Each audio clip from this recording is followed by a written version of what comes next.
What's going on, everybody? Trevor here, and welcome to the first episode of Humphrey Farms in 2001. I got my man Rocky here, the sun's out, the first game of baseball is on the TV, so I think it's a perfect time to get some seeds started. Today, I'm going to show you how to use one of these seed starting self-watering kits to get your garden started. It's important to note that with these peat pods, we don't want to start any sort of root vegetables or anything that grows downwards, for it will get trapped in the little mesh. Just like I'm trapped behind Rocky here. Okay, boy, here you go. So the most exciting part of the whole process is take these here pellets and put them painstakingly into each spot in the tray. Here I go. Oh yes, you want to make sure that this side with the little cut in it is facing up. Now let's do it for real.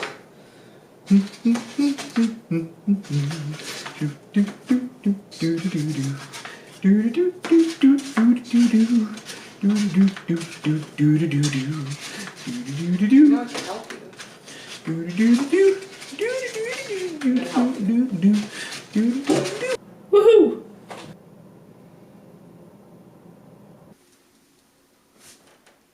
You may remember this scene from my video, Real Connection. If you don't, you should probably check it out. Anyway, what I need to do now is simply fill this thing just up to the top of the plastic grid. And what that's going to do is make all the little peat pods grow nice and thick. That looks just about right, just to the edge of the plastic. We'll get that on the nice level table, and then we will watch them fluff. My dude! My dude! Oh, I missed you! Want to get a kiss?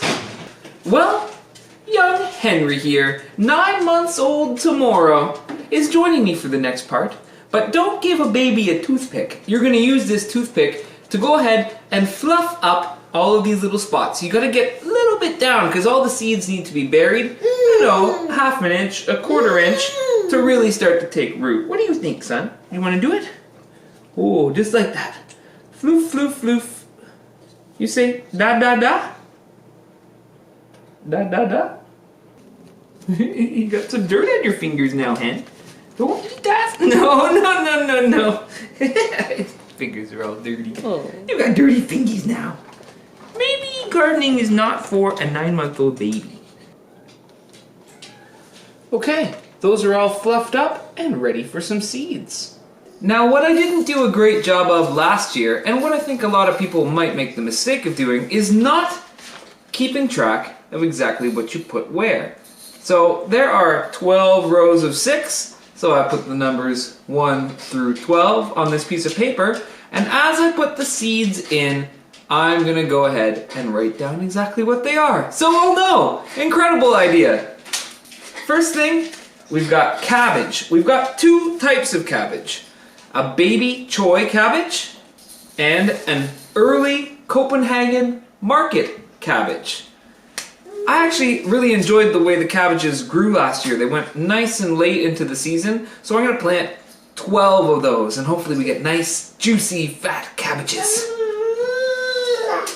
Because it's open, let's start with the early Copenhagen market, as my son says da da da da. Oh yes, my son? So what we want to do is put 2 or 3, maybe 4 seeds in each one of these pods, to give them a for sure chance of something growing out of each one.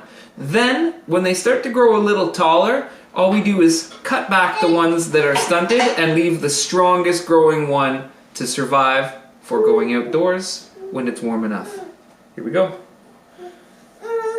Just gonna tuck 3 of these seeds right down in the little hole I made earlier, and then give it a pinch shut. Into the hole and pinch shut. Very important. Write that on there. Copenhagen cabbage. I'm not gonna bore you by showing me putting seeds in every single one and pinching them shut. I think you get the idea, but I will go over the rest of what I'm going to plant so that we can track it in upcoming videos. Got some broccoli. I got choux de Bruxelles. My French accent, perfect. And that's actually Brussels sprouts, if you didn't know. Duh. We're gonna do 2 types of cucumbers. I got the Market More 76 cucumbers and the cucumbers. All right. I'm gonna grow some Ace tomatoes, as well as last year's extra successful cherry tomatoes. I'm not gonna put as many out there this year because it was ridiculous. We got so tired of tomatoes by the end of the year. I'm gonna do green beans. I get laughs on that one. I'm gonna do some tender crisp celery. And just for experiment's sake, I took some seeds out of a delicious honeydew melon that actually we're only halfway through. The rest is in the fridge. And I'm gonna see if they'll grow from these seeds.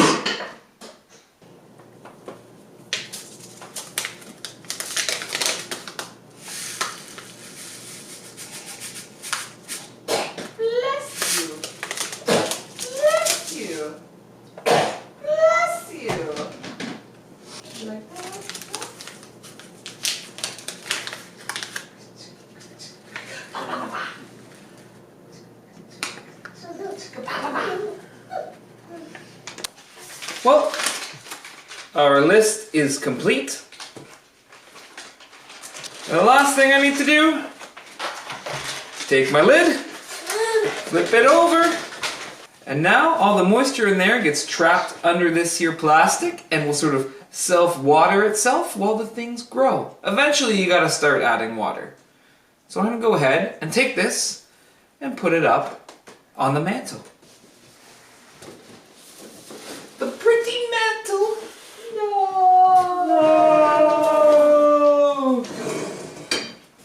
Now I know for a fact the cats are gonna mess with it. So I've got these sweet quartz countertop samples to hold it in place. Oh. All right, let's move on to planting our nice lettuce crop. The last thing we're going to do today is set up these 3 long skinny trays for growing spinach, lettuce, and herbs. We're eventually going to put these in our basic greenhouse that I'm going to show you how to build in the next video. I've got a few LED lights, I got this cool thing I got ready to set up. We'll be growing these indoor, so we'll have a nice supply of little spinach and lettuce and herbs to sprinkle in salads and enjoy.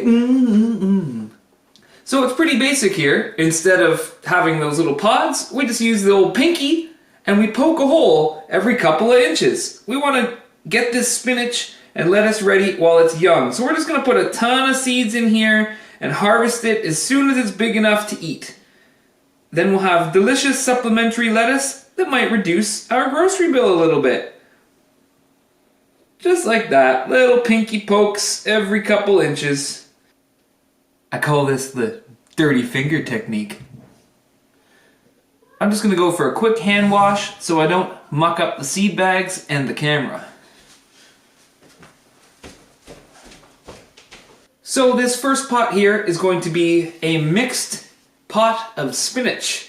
The first type I have is perpetual leaf beet spinach. Alright, I think that's the one I grew last year. And then the other one is the Bloomsdale spinach. So we're gonna mix and match that in here and we'll have some delicious spinach soon. Rocky's joining me for this round. You stay right there. And the next one, I'm gonna plant some lettuce. The first one I have is mixed green lettuce. I'm gonna try to sneak the little red seeds out of here because I really like the red frilly lettuce. So I'm gonna pick those ones out specifically to get in here because the other type I'm gonna use is a classic romaine lettuce. Those two together should provide some nice leafy green goodness. Then for my herb pot, I'm going to do some sweet basil and some parsley. Why the heck not? Couple seeds per hole. 1, 2. 1, 2, 3. Hey, the more the merrier, you know? Just pack them in there.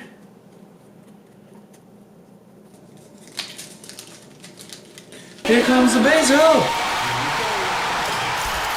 Here comes the basil! Basil, basil, basil, basil, basil, basil, basil, basil, basil! That's how the song goes, right?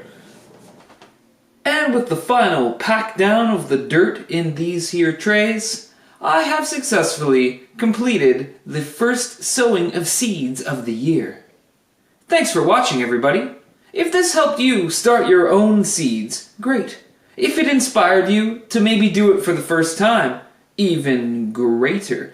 And if you could go down below, hit subscribe, and maybe comment on some other types of things you'd like to see me grow, that would be greatest! Make sure to check back soon, because I'm going to enlist the help of my brother to construct a basic greenhouse to get all of this started inside. I don't want to leave these things by the windows for too long, because I've got a couple of curious cats who will very likely go boop right off onto the ground, throwing soil everywhere. It's almost an inevitability.